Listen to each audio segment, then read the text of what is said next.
สบายดีเนาะเดี๋ยวสิสอนการใช้งานสำหรับลูกค้าที่ติดตั้ง GPS ไปใหม่เนาะคู่มือการใช้งานโดยทั่วไปภาพรวมเนาะให้เข้าใจการใช้งานเวลาเราเข้าระบบเนาะดาวน์โหลดแอปมาแล้วให้ใส่ user ของเราที่ทางผู้ให้บริการตั้งให้เนาะจะเป็นชื่อ user แล้วก็รหัสเนาะแล้วก็กดเข้าสู่ระบบเวลาเข้าระบบมาเนาะมาเบิ่งตัวรูปนี้ก่อนเนาะรูปนี้มันจะมีอยู่3ไอคอนเนาะมีซันนี่เนาะมีสัญญาณแจ้งเตือนแล้วก็เฝ้าสังเกตนี้เนาะตัวภาษาคันถ้าว่าไผเป็นภาษาอังกฤษอยู่ก็มาเปลี่ยนภาษาได้เนาะภาษามาเลือกภาษานี้ได้คันถ้าว่าเป็นภาษาอังกฤษก็มาเลือกภาษาอังกฤษคันภาษาไทยก็มาเลือกภาษาไทยเนาะแล้วแต่ลูกค้าที่ว่าสะดวกตอนนี้เขาเลือกภาษาไทยเนาะเป็นตัวสอนนี้หลังจากเข้ามาเนาะตัวชั้นเนาะคันอยากเปลี่ยนรหัสก็มาเปลี่ยนรหัสได้เด้อความปลอดภัยบัญชีนี้เนาะเปลี่ยนรหัส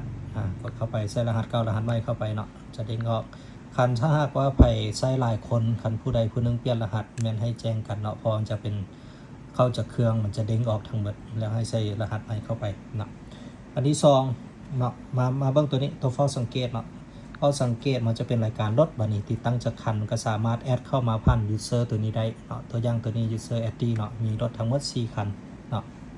4คันถ้าก็4คันตัวนี้ก็คือ2คันนี้ใช้งานปกติเนาะตัวนี้เป็นรุ่นชาร์จแบตเฮาบ่ได้ชาร์จเนาะแบตตอนนี้ก็เหลือแต่ 5% แบตเบิดเนาะตัวนี้ส่วนคันนี้เป็นตัวอย่างมาให้เบิ่งเนาะกรณีใช้งานไปฮอดกำหนดระบบมันเบิดมันก็สิขึ้นสีแดงแบบนี้แล้วก็สิแจ้งเตือนหมดอายุเนาะเวลาเฮาสิกดเข้าเบิ่งหยังมันก็กดบ่ได้เนาะมันจะแจ้งเตือนให้ติดต่อหาผู้ให้บริการก็คือบริษัท GPS Tracker ลาวเนาะคันกดโทรมันก็สิเป็นเบอร์โทรติดต่อไปเลยเนาะโอเคเนาะอันนี้ตัวช่างทีนี้เวลามาเบิ่งเนาะตัวที่ว่าปกติมันจะขึ้นออนไลน์แบบนี้ออนไลน์เวลาขึ้นมาเนาะจะขึ้นตัว P นี้ P หมายความว่ารถจอดได้2ชั่วโมงเนาะตัว H นี่อันนี้ก็21ชั่วโมงเนาะตัว H แปลว่าชั่วโมงคันตัว M เนาะ12ชั่วโมง14นาทีเนาะตัวนี้ตัว M แปลว่า minutes เนาะ14นาทีประมาณนี้ทีนี้คลิกเข้าเบิ่งรถเนาะคลิกเข้ามาเบิ่งเวลาเราคลิกมาปั๊บเนาะไอคอนพวกนี้จะโชว์หน้าต่างแบบนี้มาเบื้องตัวข้างๆนี้ก่อนเนาะข้างๆนี้ตัวที่1นี่เป็นการขีดเส้นทางให้เส้นทางหลักเนาะตัวที่2สลับแผนที่เป็นดาวเทียมข้างๆเงินแบบนี้ตัวที่3กรณีเขาติดหลายคันเนาะมันจะโชว์ป้ายเนาะโชว์ป้ายพวกนี้ขึ้นให้คันกรณีติดหลายคันคันใดอยู่ใส่กระจายกันอยู่จังซี่เนาะโชว์ป้ายเห็นบ่แต่ละคันกรณีรถอยู่ไกลกันเนาะเวลาเราคลิกมาคันถ้าหากว่ายังให้ไอคอนพวกนี้ขึ้นมาแตะป้อนว่างเนาะแผนที่นี่มันจะเลื่อนลงซูมเข้าซูมออกได้ปกติตำแหน่งเนาะคลิกรายการรถขึ้นมาไอคอนจะขึ้นมาเนาะขึ้นมานี่มันก็สิมีอย่างแรกเนาะมีการติดตามแปลว่าการนำหารถเนาะการนำหารถที่แนะนำกดตัวนี้ก็ได้เนาะตัวนี้มันจะซิงค์ไปหาระบบ Google Map เลยเวลาเรานำมันก็สิง่ายเนาะซิงค์หา Google Map มันก็สิขีดเส้นทางให้เนาะคือกับการที่เราส่งให้กันทาง WhatsApp เป็นระบบเดียวกันเลยแล้วคลิกขึ้นมาอีกเนาะสถานะรถมันจะแจ้งเตือนเนาะตัวนี้ off แปลว่ารถจอดเนาะคัน on แปลว่ารถติดจักรเลื่อนขึ้นมาอีกมันจะมีข้อมูลอย่างแรกเนาะมีข้อมูลเกี่ยวกับการหมดอายุต่างๆเนาะวันที่20เดือน2 2026หมดอายุเนาะอันนี้ก็เบอร์โทรติดต่อเวลามีประสานงานต่างๆก็สามารถติดต่อเบอร์นี้ได้คือกันเนาะแล้วการเบิ่งย้อนหลังย้อนหลังเป็นการเล่นนี้ว่ารถไปใช้ได้แต่ละมือสมมุติคันนี้เนาะกดเบิ่งการเล่นมาเลือกเบิ่งวันที่12ไปใช้ได้เนาะกติกวันที่12เนี่ยจะสิขีดให้เนาะย้อนลงมาได้ตัวนี้อันนี้คือมันสิสรุปขึ้นมาแบบนี้ได้